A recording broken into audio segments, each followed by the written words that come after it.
नमस्कार, आप देख रहे हैं सुदर्शन न्यूज और मैं हूं संगीता झा। चलिए खबरों में शुरुआत करते हैं उत्तर प्रदेश की खबरों के साथ। आपको बता दें कि यूपी के फर्रुखाबाद की खबर है, जहां नेताजी सुभाष चंद्र बोस की 128वीं जयंती पर पूर्व संध्या पर वंदे मातरम यात्रा निकाली गई। जहां महंत ईश्वरदास बोले कि यात्रा का मुख्य उद्देश्य सनातन धर्म के लोगों को एकत्रित करना है। उन्होंने यह भी कहा कि सनातन धर्म की नारी बहन बेटियों को सुरक्षित करने के लिए युवाओं को सनातन धर्म की जानकारी के लिए यात्रा निकाली गई। यात्रा हमारे देश की, हमारे सनातन धर्म की, हिंदुओं की आन बान शान नेताजी सुभाष चंद्र बोस की जयंती के उपलक्ष्य में ये यात्रा निकाली जा रही है और वर्तमान परिप्रेक्ष्य में इस यात्रा का उद्देश्य सभी सनातनियों को संगठित एकत्र करने का समय है और हमारी जो सनातन धर्म में हिंदुओं में नारी जाति, हमारी बहन बेटियों को सुरक्षित करने के लिए यात्रा है। युवाओं में सनातन धर्म के संस्कार जगह सनातन धर्म की वृद्धि के लिए यात्रा निकाली जा रही है। अगली खबर उत्तर प्रदेश के जनपद अमरोहा से है। अमरोहा के जेएस हिंदू इंटर कॉलेज में नेताजी सुभाष चंद्र बोस की जयंती पर परिवहन विभाग ने छात्र छात्राओं को यातायात के प्रति जागरूक किया और यातायात सड़क सुरक्षा माह के अंतर्गत परिवहन विभाग के एआरटीओ महेश शर्मा ने छात्र छात्राओं को यातायात के नियमों का पालन करने के लिए शपथ दिलाई। आपको बता दें कि अमरोहा परिवहन विभाग के एआरटीओ महेश शर्मा और यातायात प्रभारी धर्मेंद्र खोखर अमरोहा के जेएस हिंदू इंटर कॉलेज पहुंचे और सबसे पहले उन्होंने नेताजी सुभाष चंद्र बोस की जयंती के अवसर पर उनके चित्र पर पुष्प अर्पित किए और सड़क सुरक्षा माह के अंतर्गत छात्र छात्राओं को यातायात के नियमों का पालन करने के लिए शपथ दिलाई। इस दौरान एआरटीओ महेश चंद्र शर्मा ने बताया कि सड़क सुरक्षा माह चल रहा है, जिसमें परिवहन विभाग लगातार सड़क हादसों में कमी लाने के लिए लगातार छात्रों व वाहन चालकों को जागरूक करने के लिए स्कूल कॉलेजों में जाकर छात्र छात्राओं को जागरूक किया जा रहा है और ढाबों पर ट्रक चालकों को इकट्ठा करके जागरूक किया जा रहा है। इसके अलावा भी अलग अलग तरीकों से परिवहन विभाग लगातार जागरूकता कार्यक्रम चला रहा है।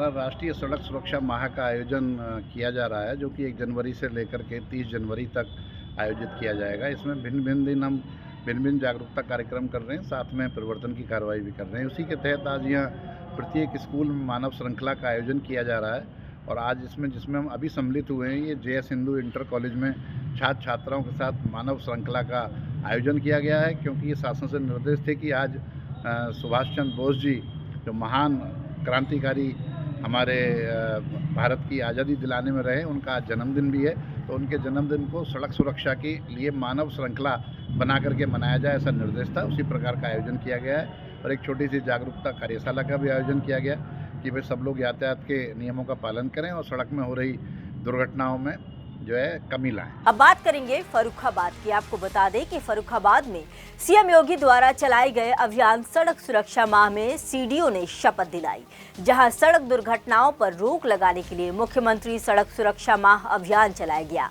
बता दें कि सीडीओ अरविंद कुमार मिश्रा ने छात्र छात्राओं को सड़क सुरक्षा नियमों का पालन करने और दूसरों को पालन कराने की शपथ दिलाई और कहा कि सभी को सड़क के नियमों का पालन करना चाहिए, जिससे जिला सड़क दुर्घटना मुक्त हो सके। सुरक्षा के तो जो यातायात के नियम हैं उनका पालन करेंगे, क्योंकि इससे बहुत बड़ी जनहानि से हम लोग बच सकते हैं और जो असमय ज़िंदगियाँ काल कवलित हो जाती हैं, जिससे समाज को बहुत अपूर्णीय क्षति होती है और बहुत सारे परिवार ऐसे होते हैं जो आश्रयहीन हो जाते हैं। तो उन विषयों से बचने के लिए, ऐसी विषम परिस्थितियों से बचने के लिए ज़रूरी है कि हम स्वयं भी सुरक्षित रहें सड़क पर और इसके लिए लोगों को भी प्रेरित करें कि वो जो यातायात नियम हैं उनको पालन करें।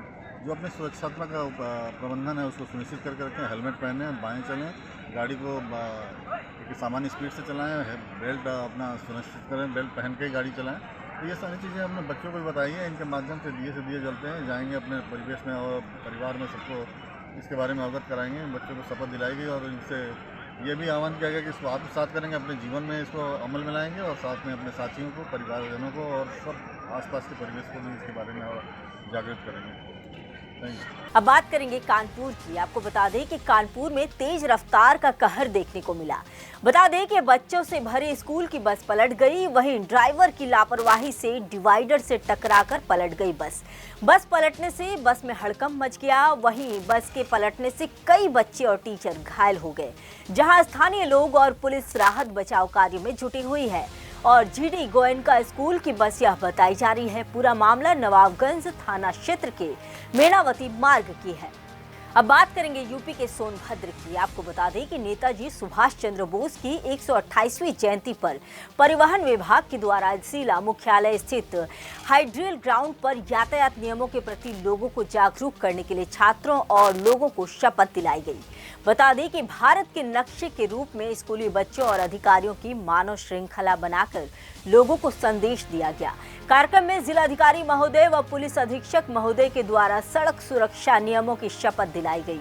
शासन के मंशा के अनुरूप प्रति वर्ष ऐसे कार्यक्रम कर लोगों को जागरूक किया जा रहा है, जिसके परिणाम स्वरूप लोगों में जागरूकता व घटनाओं में कमी देखी जा रही है। एआरटीओ प्रशासन धनवीर यादव ने बताया कि परिवहन विभाग के द्वारा जिले में अनेकों जगह अभियान जैसे स्कूल, कॉलेज व बड़े संस्थानों में चलाया गया। इस वर्ष नवंबर माह के बाद पुनः एक महीने के लिए माननीय मुख्यमंत्री जी के निर्देश पर सड़क सुरक्षा सप्ताह के लिए सभी लोगों को जागरूक करने का कार्यक्रम किया जा रहा है। इस क्रम में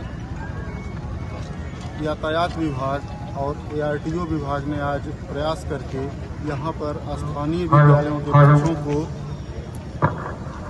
एक मानव श्रृंखला बनाने का कार्य किया है, जिसका मुख्य उद्देश्य लोगों को जागरूकता उत्पन्न करना है, जिससे हम सड़क पर जब वाहन चलाते हैं तो खुद भी सुरक्षित चलें और दूसरों को भी सुरक्षा प्रदान करें। एक्चुअली 1 जनवरी से 31 जनवरी तक राष्ट्रीय सड़क सुरक्षा माह मनाए जाने का संकल्प लिया गया है, जिसमें हम लोग शुरुआत के 10 दिनों में जागरूकता अभियान चलाए, जहां पे जनपद के हर चौराहे पे जाकर के लोगों को पुष्प दे करके और सड़क सुरक्षा नियमों के प्रति उनको जागरूक किए।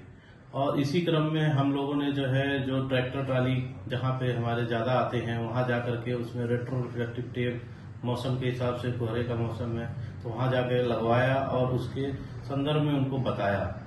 और विभिन्न जो हमारे व्यापारिक प्रतिष्ठान हैं जैसे अल्ट्राटेक है, एनटीपीसी है, इन सब प्रतिष्ठानों में हम लोग अलग अलग दिनों पे कार्यक्रम कर रहे हैं। और जो वहाँ पे व्यावसायिक वाहनों के चालक हैं और जो हल्के वाहन के चालक हैं उनके बीच में जा करके और इन नियमों के प्रति सजग रहने के लिए आह्वान कर रहे हैं।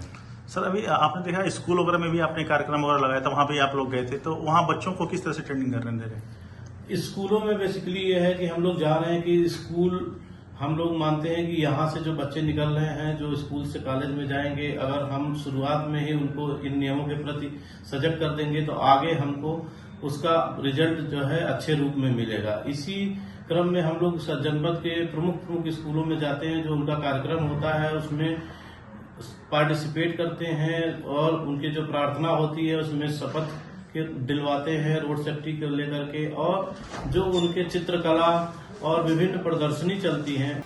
अगली खबर यूपी के रायबरेली से है। आपको बता दें कि नेताजी सुभाष चंद्र बोस की जयंती पर परिवहन विभाग ने सड़क सुरक्षा जागरूकता कार्यक्रम का आयोजन किया। वहीं कार्यक्रम में छोटे छोटे बच्चों ने मानव श्रृंखला व हेलमेट श्रृंखला बनाकर लोगों को संदेश दिया। वहीं कार्यक्रम में जिलाधिकारी व पुलिस अधीक्षक ने सड़क सुरक्षा नियमों को लेकर शपथ दिलाई। देखिए, परिवहन विभाग की ओर से सड़क सुरक्षा के संबंध में आज एक मानव श्रृंखला का आयोजन यहाँ किया गया है IDDR के प्रांगण में। यहाँ करीब 700 से ज़्यादा स्कूली बच्चों के द्वारा एक मानव श्रृंखला आयोजित की गई है और साथ ही जो स्कूली बच्चे हैं उनके प्रतियोगिताओं में जो कार्रवाइयाँ हुई थी, प्रतियोगिताओं में जो जीतने वाले बच्चे थे उन सभी को यहाँ पर पुरस्कृत भी किया गया है। और सड़क सुरक्षा से संबंधित जो नियम है उसके संबंध में अवेयरनेस करने की कार्रवाई की है। सड़क सुरक्षा को लेकर कोई नया संदेश या कुछ? देखिए, सड़क सुरक्षा से संबंधित निरंतर जनपद में काम होता रहा है और इसके लिए सबसे प्रमुख रूप से जो हमारी सड़कें हैं उनके सुधार का कार्य किया गया है। बेहतर ट्रैफिक नियमों का पालन यदि होगा तो सभी लोगों से मिलकर मेहनत करने से जो दुर्घटनाओं की संख्या है उसमें निश्चित रूप से कमी आएगी। ये बात करेंगे चंदौली की। आपको बता दें कि जनपद के DDU नगर तहसील में वकीलों ने मुगलसराय विधायक का पुतला फूका। बता दें कि बीजेपी विधायक रमेश जायसवाल बयान से नाराज अधिवक्ता हैं। वहीं 6 लेन की मांग कर रहे वकीलों व नागरिकों के खिलाफ मामला दर्ज होने से आक्रोश बढ़ा है। वकीलों ने मुगलसराय विधायक का पुतला फूंका और इसी को लेकर मामला दर्ज करने की बात भी कही। विधायक रमेश जायसवाल का हमने पुतला दहन किया इसलिए क्योंकि हमारी जो मांग है 6 लेन की, उसके बाबत हमने ये पुतला दहन किया है। विधायक जी द्वारा सबसे पहले एक स्टेटमेंट दिया गया था, गुरुद्वारा की वजह से हमने 4 लेन का काम किया है, लेकिन आरटीआई श्री संतोष पाठक जी द्वारा जब आरटीआई ये दाखिल किया तो एक्सीएन द्वारा उनको ये जवाब दिया गया है कि काली मंदिर के बाद और सपा कार्यालय तक 6 लेन बनेगा, उसके पहले महमूदपुर से लेकर काली मंदिर तक 4 लेन बनेगा। ये तो व्यापारियों के साथ सरासर एक धोखा है। और देखिए, यहाँ हम आपसे क्षमा चाहेंगे कि भाजपा विधायक नहीं हुए, आम जनमानस के प्रति लोगों का गुस्सा दिख रहा है। आम जनमानस का उनके प्रति गुस्सा दिख रहा है, माननीय विधायक सिटिंग जो विधायक हैं उनके प्रति। आप जानते हैं कि जब रोड का चौड़ीकरण होता है, अभी हमारे एक साथी बंधु बता रहे थे कि शराब का कार्यक्रम जो इनके खिलाफ एफआईआर भी हो गई, एनसीआर भी दर्ज हो गई है, एनसीआर दर्ज हो गई है। तो सबसे प्रथम दृष्टि आप देखिए कि जो पूर्ववत रोड चौड़ीकरण था वो था 70 या 75 फीट पे, आप उसको 45 फीट पे लाए, तो वो बचा हुआ रोड किसके भाग में जाएगा? जिसके दुकान क्या करेगा, वो कब्जा कर लेगा। ये आक्रोश है। और दूसरी बात, माफियाओं के खिलाफ कुछ नहीं कर रहे हैं, आम जनमानस जो आपके प्रति विरोध जाहिर कर रहा है उसके ऊपर पुलिसिया प्रशासन का दबाव बना के एफआईआर दर्ज करवा दे रहे हैं। तो ये हम तो समझते हैं कि ये बहुत ही घोर निंदनीय और अक्रमणीयता का उदाहरण प्रस्तुत कर रहे हैं माननीय विधायक। अब जनता के प्रति उनका रोष बढ़ता जा रहा है। अगली खबर उत्तर प्रदेश के बस्ती से है। आपको बता दें कि बस्ती में राजलक्ष्मेश्वर सिंह स्मृति खेल कुंभ में विज्ञान एवं प्रौद्योगिक विभाग के मंत्री अनिल कुमार पहुंचे, जहां राष्ट्रीय उपाध्यक्ष रालोद राजा ऐश्वर्य राज सिंह ने मंत्री का स्वागत किया। वहीं कहा कि मिल्कीपुर उपचुनाव को लेकर मंत्री अनिल कुमार एनडीए की जीत होगी। राजलक्ष्मेश्वर सिंह स्मृति खेल कुंभ में पहुंचे मंत्री मिल्कीपुर उपचुनाव को लेकर जीत का दावा कर रहे हैं।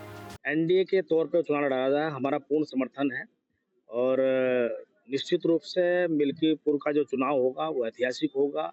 इससे पहले जब 9 विधानसभा का चुनाव हुआ तब भी उसका रिजल्ट जो है 9 में से 7 विधानसभा पर ऐतिहासिक जीत जो है एनडीए ने की है।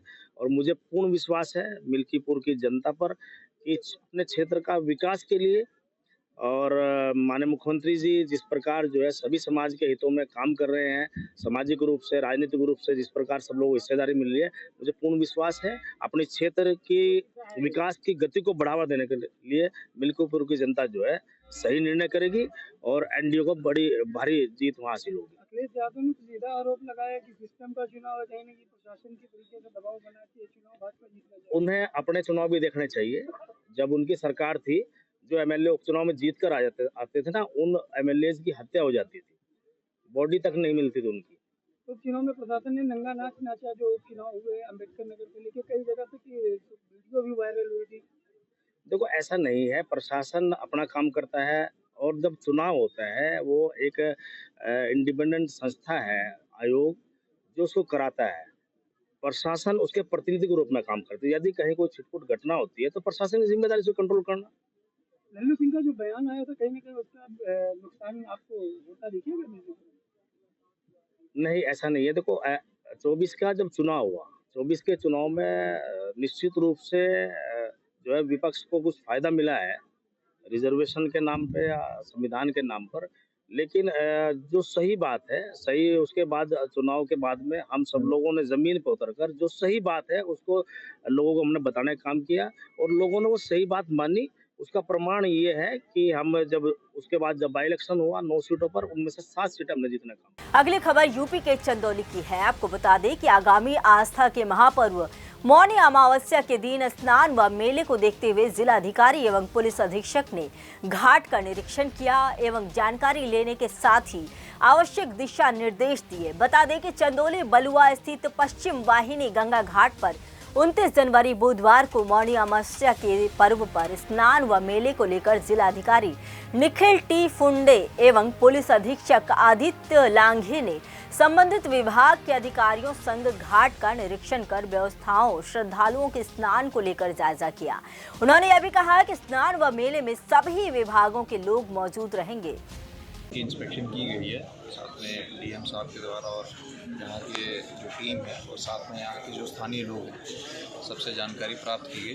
पुलिस की सुरक्षा इसमें दो तरीके से रहेगी, एक तो जल पुलिस के माध्यम से रहेगी और साथ में यहाँ पे जो लोगों की मूवमेंट है, यातायात का प्रबंध है और जो महिलाओं की सुरक्षा है उसके संबंध में कि कोई चेन स्नैचिंग की घटना ना हो या चोरी की घटना ना हो। उसके बाद में चेंजिंग जो रूम्स होते हैं उसके आसपास सुरक्षा, कहाँ हम लोग पीएसए डिप्लॉयमेंट करनी है, जो वाहनों की पार्किंग के कुछ स्थान हैं वो डिस्कस किए गए हैं, कहाँ कहाँ वाहन पार्किंग रहेगी, कहाँ 2 व्हीलर 4 व्हीलर ट्रैक्टर ट्रॉली इत्यादि कहाँ तक आएंगे।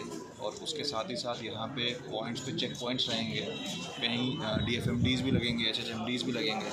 फायर सर्विस को लेके बात हुई थी, फायर की गाड़ियाँ कहाँ रहेंगी और पुलिस का पूरा प्रबंध रहेगा और इसमें हम लोग इंश्योर कराएंगे कि सेफ्टी जो लोगों का स्नान है उसको हम लोग इंश्योर करेंगे, हर तरीके से सफलतापूर्वक कार्यक्रम करेंगे। सुरक्षा के लिए यहाँ पे महिला फोर्स भी रहेगी, साथ ही साथ सीसीटीवी कैमरास की भी बात हुई है निगरानी के लिए। तो स्थानीय लोगों की सहायता से लगवाए जाएंगे, कुछ प्रशासन की तरफ से लगाए जाएंगे।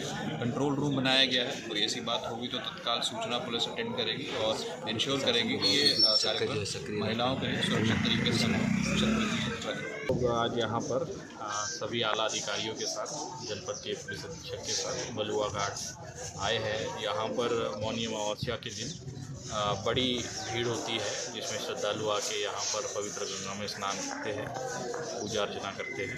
इसी के दृष्टिगत हम लोगों ने तैयारी पर जायज़ा लिया है और हर्ष की बात यह है कि यहाँ पर जो समितियाँ हैं उनका भी सहयोग लिया जाता है। जिला पंचायत का मुख्य रोल होता है, साथ ही साथ यहाँ पर जितने अधिकारियों की ड्यूटी होती है वो भी मौजूद रहे और मेरे हिसाब से सारी व्यवस्थाएं अच्छी रहेगी। जो भी लोग आएंगे उनसे भी अनुरोध है कि इस मेले को, इस पावन दिन में जो है स्वच्छता को कायम रखें। उनके लिए जो व्यवस्थाएं की जा रही है, चेंजिंग रूम की है, स्नान घर की है और बाकी और भी अन्य जो व्यवस्थाएं हैं उसका लाभ उठाएं और अपनी जो श्रद्धा है उस श्रद्धा के अनुसार ही यहाँ पर पूजा अर्चना करें। अगली खबर उत्तर प्रदेश के जनपद से है। आपको बता दें कि जनपद शामली में सनातन धर्म स्थलों के संरक्षण के लिए सनातन बोर्ड गठन की मांग की जा रही है। बता दें कि जय माता दी सेवा समिति थाना भवन ने सरकार से अपील की है कि जिस प्रकार वक्फ बोर्ड का गठन किया गया है उसी तर्ज पर सनातन धर्म से जुड़े मंदिरों, आश्रमों और धार्मिक स्थलों के प्रबंधन एवं संरक्षण के लिए एक सनातन बोर्ड का गठन किया जाए। सभी सनातनियों को जय माता दी। मैं ललित अरोरा, जय माता दी सेवा समिति राष्ट्रीय अध्यक्ष। मैं सरकार से यह मांग करता हूं कि जिस प्रकार वक्फ बोर्ड का गठन किया गया है उसी तर्ज पर हमारे सनातन धर्म से जुड़े मंदिरों, आश्रमों और धार्मिक स्थलों के प्रबंधन के लिए सनातन बोर्ड का गठन किया जाए, जिससे सनातन धर्म हमारे देश की सांस्कृतिक और आध्यात्मिक धरोहर है। इसका संरक्षण और प्रबंधन एक समर्पित संस्था द्वारा होना चाहिए। मैं सभी सनातनी भाइयों और बहनों से अपील करता हूं कि इस मांग को मजबूती देने के लिए हमें समर्थन दें, हमारा समर्थन करें। जय माता दी। अब बात करेंगे मुरादाबाद की। आपको बता दें कि यूपी के मुरादाबाद में रामगंगा विहार का सोनकपुर स्टेडियम जंग का मैदान बन गया है। बता दें कि खिलाड़ियों के 2 गुट आपस में भिड़ गए, जहां हंगामे और बवाल के दौरान स्टेडियम में लड़कियां भी मौजूद रहीं। झगड़े और मारपीट के दौरान कई लड़कों को चोटें आईं। वहीं स्टेडियम में मारपीट और हंगामे के दौरान अफरा तफरी मच गई। अगली खबर यूपी के हरदोई की है। आपको बता दें कि आबकारी मंत्री की बहन समेत 2 लोगों से धोखाधड़ी और गैंगस्टर के आरोपी गाजीपुर के पूर्व विधायक सुभाष पासी को पुलिस ने गिरफ्तार कर लिया है।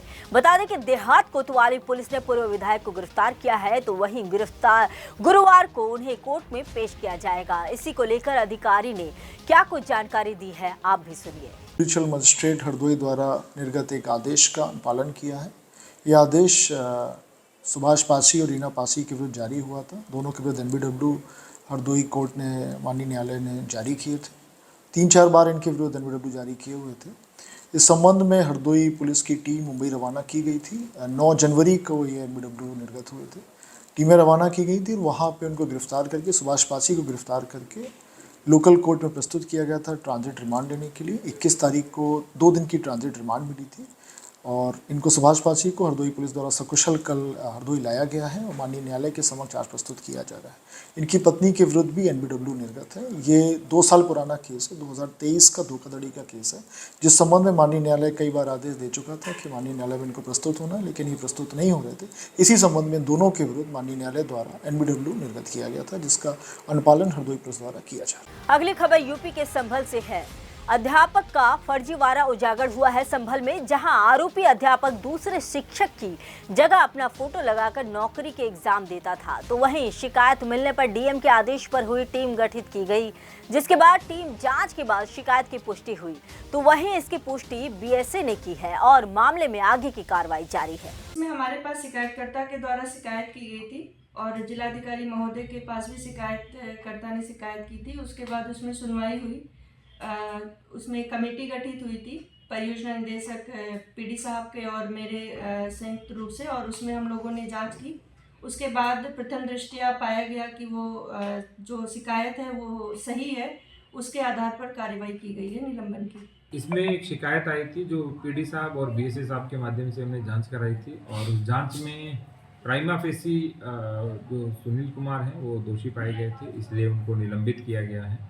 और इसकी जांच हमने जो हमारी पुलिस की इंटेलिजेंस यूनिट है उनको दी है कि जो विस्तार से जांच है वो करें।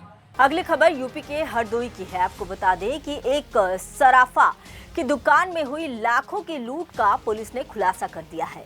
बता दें कि शातिर चोरों के गिरोह को पुलिस ने पकड़ लिया और कछौना कस्बे में सराफा की दुकान का शटर काटकर लाखों की चोरी की चोरों ने अंजाम दिया।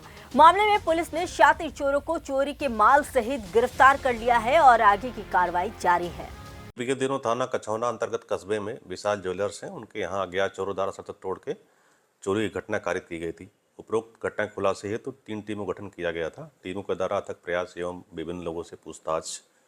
मुखबिर की सूचना पर इसमें हरपाल, अमरपाल, मंगल एवं राज कपूर को हिरासत में लिया गया है। उनसे जब पूछताछ की गई तो उनके द्वारा ये बताया गया था कि उनके द्वारा 4/5 की रात्रि को 12:30 बजे जाकर इनकी दुकान का शटर तोड़कर और ये घटना कारित की गई है। और इसमें इनके हिस्से का माल इन्होंने एक सत्यम वर्मा है जो कि मऊ का रहने वाला है, उसको बेचा गया था। इसमें पुलिस द्वारा हिरासत में लेके उससे पूछताछ की गई। उसके पास से 4 किलो चांदी एवं 7.5 ग्राम सोने की बरामद की गई है एवं अन्य माल इनके अन्य साथियों के पास होना बताया गया है। और वो लगभग 5 अभियुक्त हैं जो अभी फरार चल रहे हैं। उनके विरुद्ध टीमें लगातार दबिश दे रही हैं। जल्दी इनको गिरफ्तार कर अन्य आवश्यक वैधानिक कार्रवाई की जाएगी। किस तरीके से ये लोग घटना को अंजाम देते थे और इनका क्या मतलब इतिहास है? और देखिए, इनके विरुद्ध जो है गैंगस्टर चोरी के दर्जन भर मुकदमे हैं इनके पास। एक घटना करने से पहले उस दुकान की रिक्की करते थे एक व्यक्ति जाके। उसके बाद ये ज़्यादातर कच्चे रास्तों का प्रयोग करते थे, लिंक रोड से आते थे ताकि कैमरे से बच सके और इस तरीके से एक चोरी घटना को पूरा योजनाबद्ध तरीके से आपस में मिलके करते थे। अब बात करेंगे संभल की। आपको बता दें कि संभल में हिंदू शक्ति दल के राष्ट्रीय अध्यक्ष सिमरन गुप्ता बहजोई कलेक्ट्रेट कार्यालय पहुंचे, जहां उन्होंने 1978 के दंगे की जांच करने का पीएम के नाम डीएम को ज्ञापन दिया। बता दें कि संभल के 1978 दंगे की जांच कराने के लिए प्रधानमंत्री के नाम डीएम को ज्ञापन देकर एनआईए से जांच कराने की मांग की गई है और कहा कि संभल में हुए 1978 के दंगों में सरकारी आंकड़ों के मुताबिक 184 हिंदुओं की मुस्लिम दंगाई द्वारा हत्या कर दी गई थी। आज हमने 1978 को लेकर ज्ञापन दिया है, इसकी जांच एनआईए से कराई जाए।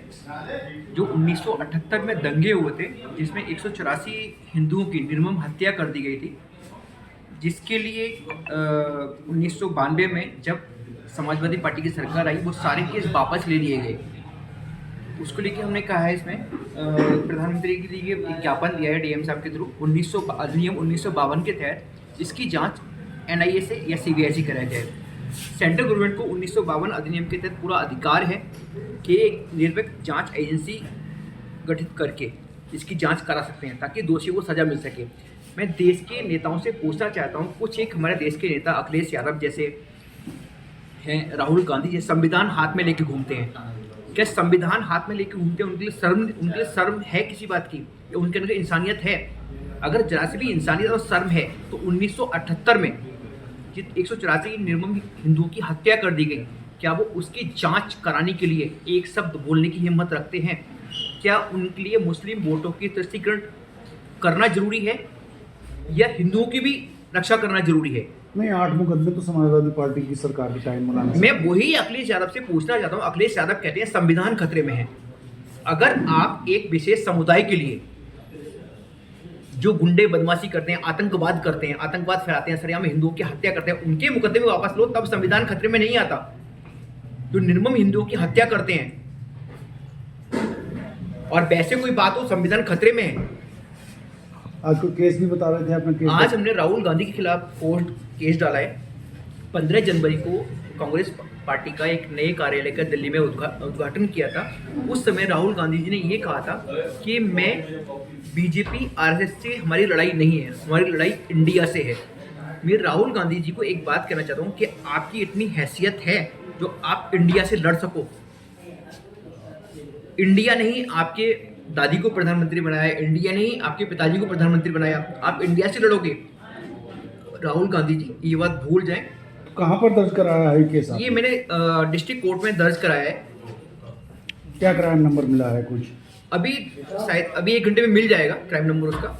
और मैं जिस तरह बागकोट के खिलाफ लड़ रहा हूँ, मैंने PFI बैन कराया, उसी तरह मैं खुलेआम चैलेंज करना चाहता हूँ। जो भी मेरे धर्म के खिलाफ बोलेगा, मुझे हर तरह से लड़ने को तैयार हूँ। मैं जितना सम्मान अपने गीता भगवत का करना जानता हूँ, उतना ही सम्मान मैं हर ग्रंथ का करना जानता हूँ। जो मेरे धर्म के बारे में बोलेगा उसे कानून के दायरे में अच्छी तरह तोड़ना भी जानता हूँ। अच्छा, जो आपने केस दर्ज कराया तो उसमें क्या मांग किया आपने? उसमें मैंने ये मांग की है कि राहुल गांधी के खिलाफ देशद्रोह का केस दर्ज किया जाए और उन्हें जो सजा आम आदमी को मिलती है वही सजा उन्हें मिली जाए। यानी कि MP होने का मतलब ये नहीं कि जो भी उल्टा सीधा बोलेंगे ना छूट होगी। MP होने का मतलब ये नहीं है आप देश के खिलाफ बोलेंगे। MP होने का मतलब ये नहीं है आप देश की जनता की भावनाओं से खेलेंगे। MP आपको देश की जनता बनाती है। अब बात करेंगे यूपी के मेरठ की। आपको बता दें कि मेरठ थाना सिविल लाइन क्षेत्र के 15 वर्षीय नाबालिग बच्ची के साथ भला फुसलाकर पड़ोसी युवक ने शादी कर लिया और आरोपी अब पीड़ित परिवार को धमकी दे रहा है। बता दें कि एक दिन पूर्व भी आरोपी पक्ष के साथी दोस्तों ने महिलाओं के साथ घर में घुसकर मारपीट की, जिसको लेकर पीड़ित परिवार सिविल लाइन थाने पहुंच गया, लेकिन पीड़ित परिवार की कोई भी सुनवाई नहीं की गई। जहां पीड़ित परिवार थाने के चक्कर काटकर परेशान है। की मेरी लड़की है, उसे फुसला के लड़का विजय नाम का ले गया लड़का और उसकी शादी करा दी। तो हमारे लिए कोई दरोगा ने कुछ करा नहीं, ले जाके बाहर और इसे लड़की को अलग-अलग में पता नहीं क्या क्या करवाया उन्होंने। हमें कोई बात ही नहीं करन दी ना। कौन लड़का है? लड़के का क्या नाम है? विजय। कहाँ रहता है? मोहनपुरी में, सामने, बिल्कुल घर के सामने। घर के सामने रहता है? हाँ जी। मामला ये था कि लड़के को घर से लेके गया था। हाँ, कौन लेके गया था? क्या नाम है? विजय नाम है लड़के के बाप का नाम है डिप्टी। और उससे बाद में हमारी कोई कार्रवाई नहीं हो पाई है।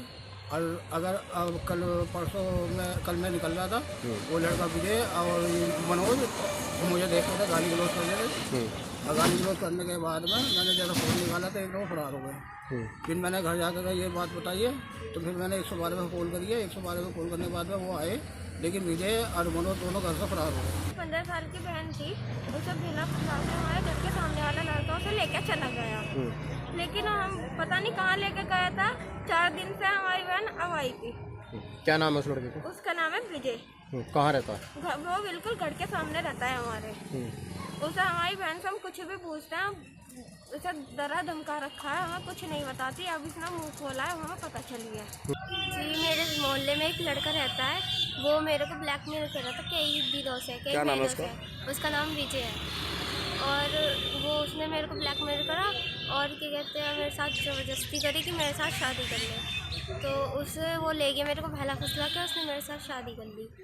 और उसके बाद मेरे को, मैं जैसी होश में आई थोड़ी सी, तो मेरे को पता चला कि मेरी शादी हो चुकी है। और वहाँ पे सब लोग थे, उसके दोस्त थे, उसकी बहन थी, उसके जीजा था। अगली खबर बिहार से है। आपको बता दें कि बिहार के भागलपुर से बड़ी खबर सामने आ रही है, जहां कहलगांव में सुदर्शन न्यूज के राष्ट्रवादी पत्रकार पर जानलेवा हमला करने का मामला सामने आया है। बता दें कि घटना के 4 दिन बाद भी पुलिस प्रशासन चुप है नजर आ रही है और अब तक कोई गिरफ्तारी नहीं हुई है। दरअसल मामला भागलपुर जिला के कहलगांव का है, जहां एक सुदर्शन चैनल के पत्रकार अमीक कुमार के घर पर 12 से 15 अपराधियों ने दिन दहाड़े हमला कर दिया। वहीं लोहे के रड एवं लाठी डंडे से मारकर उसका सर भी फोड़ दिया। घटना 19 जनवरी 2025 के दोपहर लगभग 1 बजे की बताई जा रही है। जब अमित कुमार अपने घर पर मौजूद थे तभी गांव के ही एक व्यक्ति ने आकर उसके घर में बाहर बुलाया घर से, और बाहर आते ही वहां मौजूद पहले से जान लेने की मंशा से लोगों ने पत्रकार पर जानलेवा हमला किया। बेहोशी की अवस्था में कई लोगों ने आंख में उंगली डालकर आंख फोड़ने की भी कोशिश की। इतना ही नहीं, जान लेने की हर संभव कोशिश भी की गई। बता दें कि वह पहले से ही आंख से विकलांग है और उसके इसी कमजोरी का फायदा उठाकर अपराधियों ने उसके ऊपर हमला किया। इसी बीच बचाव में आए उनकी मां एवं उनकी पत्नी को भी जमकर पीटा। पत्रकार ने एक निजी चैनल को इंटरव्यू देते हुए बताया कि सर फटने के बाद जब उसका इलाज के लिए अनुमंडल अस्पताल ले जाया जा रहा था तब भी अपराधियों द्वारा उसकी गाड़ी को रोककर जान लेने की कोशिश की गई। अभी फिलहाल अस्पताल में इलाज चल रहा है, परंतु इस मामले में पुलिस प्रशासन लगातार निष्क्रिय बना हुआ है। धीरे धीरे तहखाना से बात कर सामने निकालने की बात की जा रही है। अमित कुमार ने इससे पहले थाने के कई सारी कमियों को भी दिखाया है, जिसकी बौखलाहट में पुलिस प्रशासन कार्रवाई करती हुई नजर नहीं आ रही है, ऐसा ही पीड़ित ने आरोप लगाया है। वहीं स्थानीय प्रशासन से कार्रवाई की लगातार मांग भी जारी है। अब बात करेंगे बिहार के समस्तीपुर की। आपको बता दें कि समस्तीपुर जिला अंतर्गत राजेंद्र कृषि विश्वविद्यालय परिसीमन अंतर्गत इफ्को भारत सरकार फर्टिलाइजर विभाग द्वारा नैनो यूरिया नैनो डीएपी जागरूकता अभियान में किसान मित्र समूह प्रशिक्षण का आयोजन कृषि विज्ञान केंद्र समस्तीपुर में किया गया, जहां 150 किसानों को नैनो उत्पाद की जानकारी संबंधित मुख्य प्रबंधक डॉक्टर रमेश कुमार कृषि सेवा इफ्को पटना YP सिंह पूर्व DG पटना के विभिन्न विषयों पर जानकारी साझा किया गया। अगली खबर बिहार के कटिहार की है। आपको बता दें कि कटिहार पुलिस द्वारा विशेष अभियान चलाया जा रहा है, जहां ऑपरेशन क्लीन फेज 2 को लेकर भी कटिहार पुलिस लगातार सक्रिय है। और इसी कड़ी में कटिहार नगर थाना पुलिस ने जूट मिल और आरगरा चौक के बीच से प्रतिबंधित कोल्डिंग सिरप और स्मैक की खेप को जब्त किया है। पुलिस ने इस मामले में 2 लग्जरी वाहन के साथ साथ 2 लोगों को भी गिरफ्तार किया है। गिरफ्तार युवक के पास से एक डायरी भी पुलिस को मिली है। कटिहार SP वैभव शर्मा ने बताया कि गुप्त सूचना के आधार पर 118 कार्टून लगभग 1189 पीस से अधिक प्रतिबंधित कफ सिरप और लगभग 300 ग्राम स्मैक के साथ 2 लोगों को गिरफ्तार किया गया है। बरामद कोडिन कफ सिरप का अनुमानित कीमत 25 लाख रुपया बताया जा रहा है, जबकि बरामद स्मैक का अनुमानित कीमत करीब 4 लाख है। आगे की कार्रवाई फिलहाल इस मामले में जारी है। के फर्स्ट फेज में छोटे छोटे जितने भी लोग थे जो कि स्मैक NDPS में इन्वॉल्व थे उनको अरेस्टिंग किया था। फेज़ 2 में हमारा फोकस था कि जो भी बड़े बड़े कंसाइनमेंट्स हैं या फिर ऐसे लोग जो कि बड़े कंसाइनमेंट लाने में इन्वॉल्व हैं उस पर फोकस किया जाए। तो उसी क्रम में 2 बड़ी अचीवमेंट्स यहाँ पर कटिहार ज़िले को मिली है। 21 तारीख को हम लोगों के पास एक टिप था कि एक बड़ा कारोबारी जो कि कोडीन में इन्वॉल्व है वो बड़ा कंसाइनमेंट मंगाया हुआ है और अपने साथ भी कुछ सामान लेके जा रहा है। तो 21 तारीख की जो टिप है उस पर रात में ही एक स्पेशल टीम ने कार्रवाई करी और कार्रवाई क्रम में परविंदर सिंह पिता सुरेंद्र सिंह जो रहने वाले हैं वार्ड नंबर 8 रोतारा और जो लोकल एड्रेस है दुर्गा स्थान नगर का है, उनके साथ मुन्ना कुमार पिता सहेंद्र यादव ये भी नगर क्षेत्र के रहने वाले हैं। इन दोनों को एप्रीहेंड किया गया। इन लोगों के साथ 2 गाड़ियाँ मिली। इन दोनों गाड़ी में लगभग 300 ग्राम स्मैक और लगभग 40 बोतल कोडीन प्राप्त हुआ।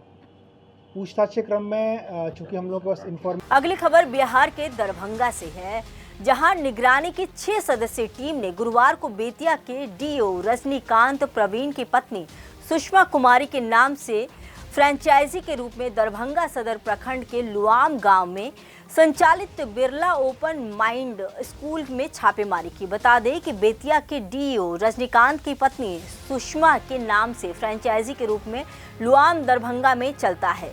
वहीं बिरला ओपन माइंड स्कूल में सुबह 8 बजे निगरानी टीम पहुंची तो वहीं शाम 4 बजे तक पूछताछ लगातार जारी रही। जो भी इंस्पेक्शन हुआ हम लोग ने पूरा कोऑपरेशन दिया और यहाँ ऐसा आइडेंटिफाई नहीं हो पाया और जो भी था वैलिड डॉक्यूमेंट्स हम वो चेक हुआ है सारा चीज़, लेकिन ऐसा कुछ भी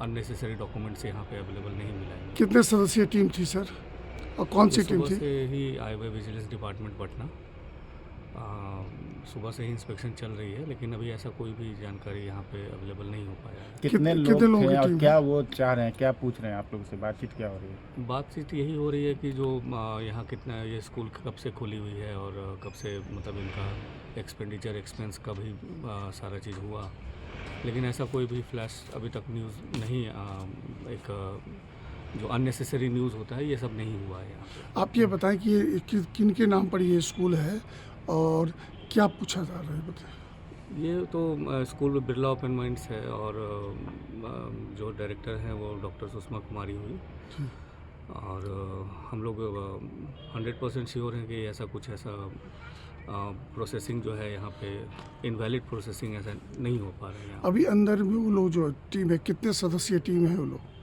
ये लोग 5 लोग थे और सुबह ही हम लोग को न्यूज़ मिली तो हम लोग आए हैं यहाँ। उनको सारा कोऑपरेशन के साथ इन लोग को जो है सारा जो भी उन लोग का क्वेश्चन था वो सारा चीज़ आंसर हुआ है यहाँ से। क्या डॉक्यूमेंट्स क्या मांग रहे हैं आप लोग से? डॉक्यूमेंट्स वो एम्प्लॉय डिटेल्स एंड ऑल, बच्चों का कितना डिटेल्स है क्या है वो सब दिया गया उनको। आप क्या हैं? तो जी आप क्या हैं? Academic heads. ये टीम जो है अपने आप को आपको क्या बताई, कौन सी टीम है, कहाँ से आई है, क्या बताया गया? विजिलेंस डिपार्टमेंट पटना से बताया गया है ये, और पूरी टीम आई हुई है। आपका क्या नाम हुआ सर? अमित कुमार। क्या है यहाँ? Academic head. अमित जी, एक बड़ी बात यह है कि जिस तरह से यहाँ छापेमारी करने लोग पहुँचे, उस वक्त आप लोग कहाँ थे, कौन कैसे कहाँ, क्या स्थिति थी उस समय, क्या कोई जानकारी पहले से आप लोगों को थी? पहले से कोई ऐसी जानकारी नहीं थी। फिलहाल के इस बुलेटिन में इतना ही। देश दुनिया की तमाम खबरों के लिए देखते रहिए सुदर्शन न्यूज। जय हिंद।